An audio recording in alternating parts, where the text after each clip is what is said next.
It has been a little while since I've been back in this format to chat to you guys, give you some advice, tips and all of that, because about a year ago I uploaded a video about relocating to Scotland and got absolutely annihilated in the comments about how fast I speak, so I'm trying to slow down my speed. But I just wanted to say that, just a little PSA to everybody who's on the internet, that you don't forget that somebody is sitting on the other side of that channel when you're leaving these comments, especially if they are so nasty as well. Guys, just relax.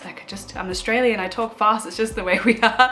But yeah, don't forget that there are gentle human beings on the other side of the computer when you are leaving your comments. So just a little PSA or FYI before we kick off today's episode. But what I did want to talk about was a continuation of that last episode, because I do get asked about it quite a lot. What's it like as an Australian relocating to Scotland? What's the biggest culture shock? What can you expect? How can you prep for it? So I hope that today answers a few of those questions, and if I haven't answered any of your questions, feel free to pop them in the comments below. I'd be more than happy to respond that way, or to potentially make another video if this seems to, if this ends up being a little bit of an ongoing series. But let's talk about moving from Australia to Scotland. So just for a little bit of context, I moved over 3.5 years ago in October 2020. It was the middle of the pandemic. I had already been to Scotland for about, I'd come to the UK for around 6 months prior to that, just to make sure it was 100% where I wanted to go. I did that on the, just a holiday kind of, it wasn't a visa, just on a holiday allowance. So I couldn't work or anything when I was here, but I did kind of couch surf, sublet some flats, and I had saved enough money before I came over for that 6 months to sustain me during that time. So I already knew that I wanted to move to Scotland, and when I was here I met Billy, my partner, on Tinder, and that kind of just sealed the deal for me. I knew I was already coming to Edinburgh, coming to Scotland, but just to know that somebody was here as well when I came back was always, quite reassuring.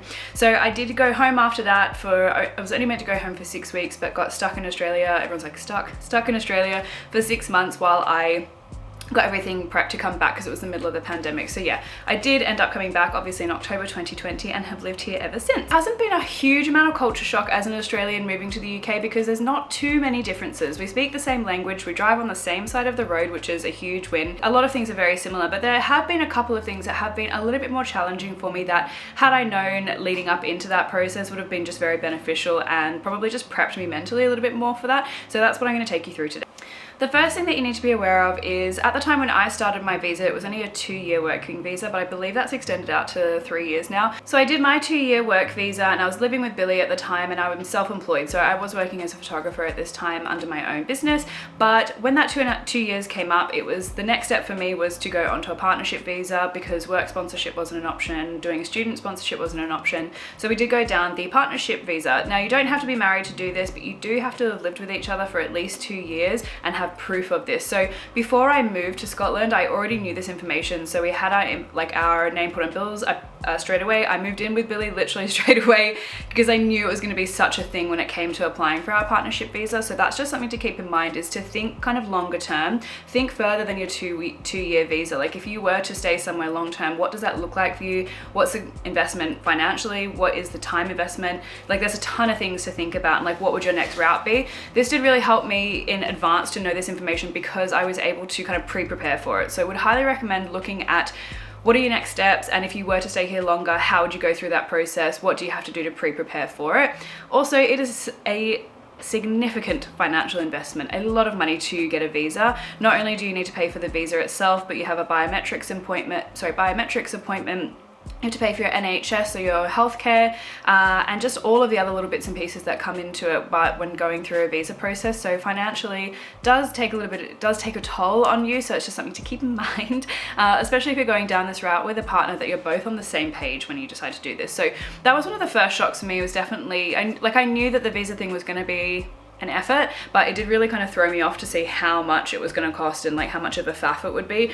We also paid extra to get a next day response, and it took 13 weeks to hear back. So we went through a really, really traumatic, well, not that, it felt traumatic at the time, a very traumatic experience trying to get our visa, and sat in limbo for 13 weeks. We ended up having to contact our local MP to help us, and then after all that was all, we had to chase down the extra money that we had paid for the next day response. So it was was a stressful time, but all worth it. And we will actually have to go down that route again. So we'll have to go through our partnership visa process again in August next year, and then onward and onward from that. So it is an ongoing process and something that you should absolutely be prepared for if you plan on staying for an extended period of time.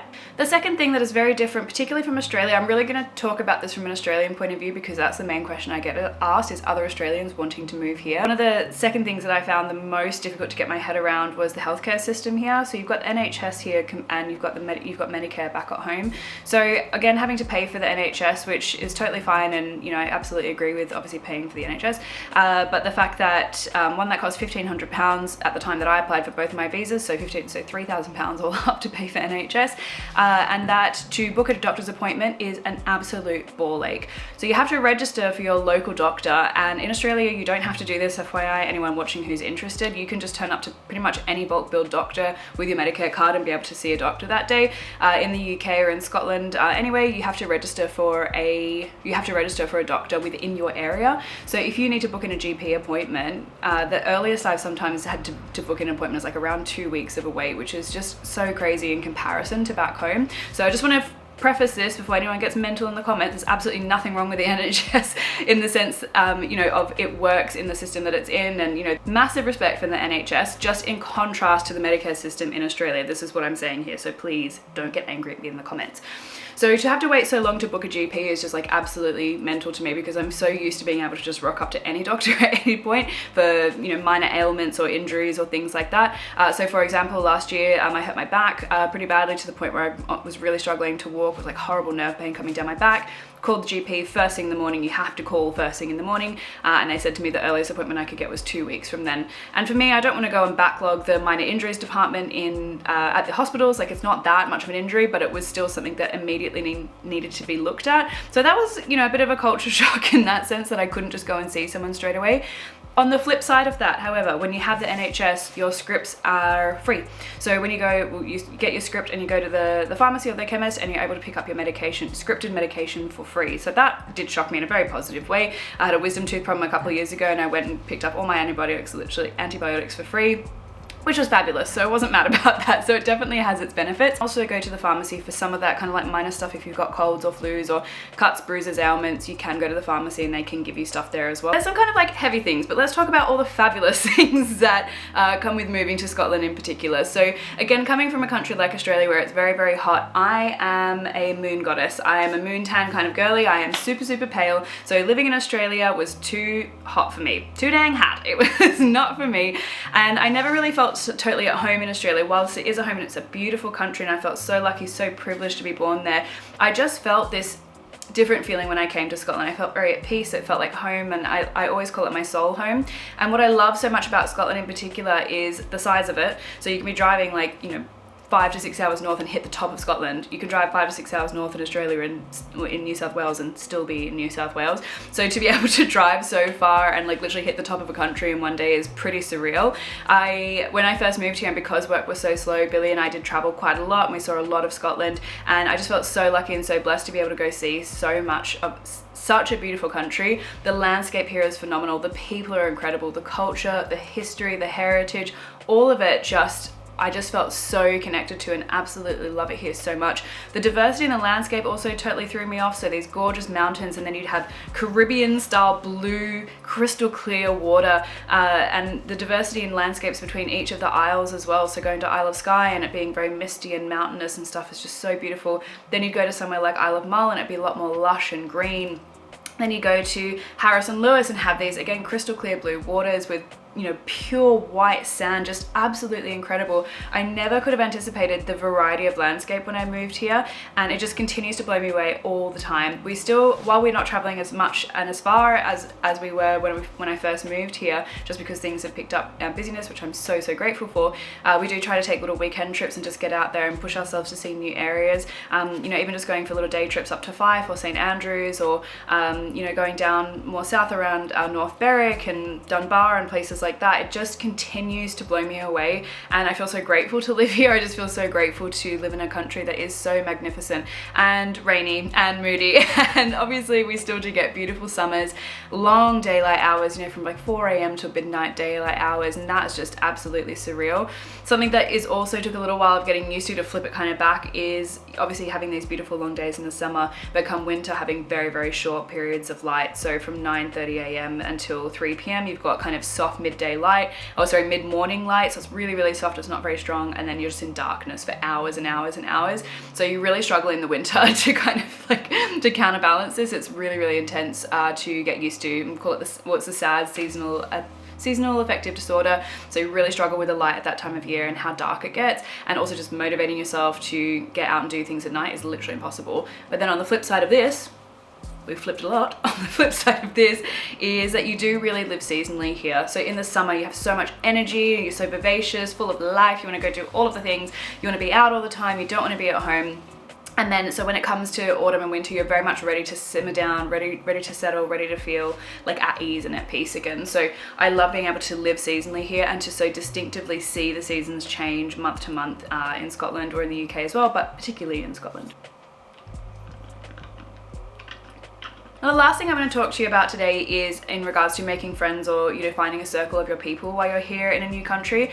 I have never, gratefully never struggled too much with making pals. I've spent time curating a circle that feels really, really wonderful to me, but being a very social, extroverted person, I didn't struggle in a sense to make friends, but I had to push myself to make friends. So the one thing that you want to do when you get to a new country is kind of like hermit away, because it's scary and new and it's very mentally draining. You just have this constant level of mental load, having to adjust to things all of the time, and how do I do this, and where do I buy batteries, and where do I get my hair done, and how do I make a friend. It's just the decision fatigue becomes pretty full on and the mental load is pretty intense. But I didn't struggle so much when I got here because I actively tried to make pals. So before I moved over here, I jumped in local groups like Edinburgh Ladies and just put in there saying, hey, I'm a photographer, does anyone want to shoot? I'm trying to meet some new people. Here are the things that I like. Does anyone want to grab a coffee? Does anyone want to go for a walk? Does anyone want to catch up? So I would just put myself out there all the time. And I met a ton of people who I didn't get along with 100%. Like, they were lovely, but just not my people. So it really has taken like this 2 to 3 years to really curate a circle of friends that I absolutely adore and love to spend time with. And that was just me being picky and having boundaries as well. But when you first get here, you really just have to say yes to everything. You have to show up to the social events, you have to push yourself, you have to drag yourself out of bed, and it becomes very tiring. But if creating a circle and finding friends is important to you, which I think it really should be when you first move to a new country, then you're gonna have to push yourself, you're gonna have to get out of your comfort zone. I promise it'll be worth it, although it is very exhausting. However, what I will say is go to things you actually want to go to. I really recommend, like, obviously I'd put myself out for coffees and all of this kind of thing, but I don't think you really connect with somebody when you go to something without too much purpose or intention, which is why I started the Main Character Club. For any of you guys who don't know what that is, it's a women's only group here in Scotland, but it's actually anyone from around the world can join it. But basically it's a space where we put on events for women to meet each other from all over the world and just to connect in a unique scenario. So I really have found that friendships blossom so much quicker when you are partaking in a similar activity, or partaking in an activity together, because then you have something to talk about. You could also safely assume that anyone who's coming along to, say, sword fight probably has something in common with you. So you don't necessarily have to join the club, but you're so more than welcome to. Here is the link. You're welcome to come and join it if you feel like it. But if you don't, and you're just trying to find a way to make new friends when you get here, then my recommendation is to go and do activities that you are likely to attract similar people. So if you're someone who's into your spirituality, manifestation, magic, go to journaling circles, go to yoga classes, go to wellness retreats, do those things, because that's where you'll find your people. If you're into dance or running or movement, join a club here. You could go to Dance Base and join a dance class. There's tons of run clubs happening in Edinburgh at the moment. It's all the rage. If you enjoy cooking, take yourself to a cooking workshop. Just put yourself in scenarios where you're likely to meet people who obviously have similar interests to you, and I think that you'll just make your way through to find the right people a lot quicker. Had I done that right from the start, I probably would have curated the circle a little bit quicker, but even just taking the photo, like being a photographer and taking photos of people, really helped me kind of meet my people very, very quickly, because they were likely creatives or interested in similar things. It's gonna be uncomfortable, it's gonna feel weird for a while, but I promise it's worth it. If you just keep at it and keep pushing yourself, you will find the right people and you'll feel totally at home before you know it. So I've waffled on for a little bit there, I've yapped away, but I hope there's some information or some juicy little nuggets in there for you to take away before you move to Scotland, or if you have recently relocated. Please just drop in the comments and let me know if any of that information was valuable, or if there's anything I can elaborate on. I'd be so happy to answer and help support in any way that I can. This is just information that I would have really loved to have had when I moved to Scotland, so I hope that it helps in any way for anyone thinking about relocating. And I just want to say thank you so much for joining. Thank you for following along the journey, both on social media and here on YouTube. As I said, this is a new and exciting thing for me, so if you have any recommendations or any tips, feel free to pop them in the comments below. I'd love to continue to create this channel as a really positive resource for you in many, many different ways. So thank you for joining, and I will see you next time.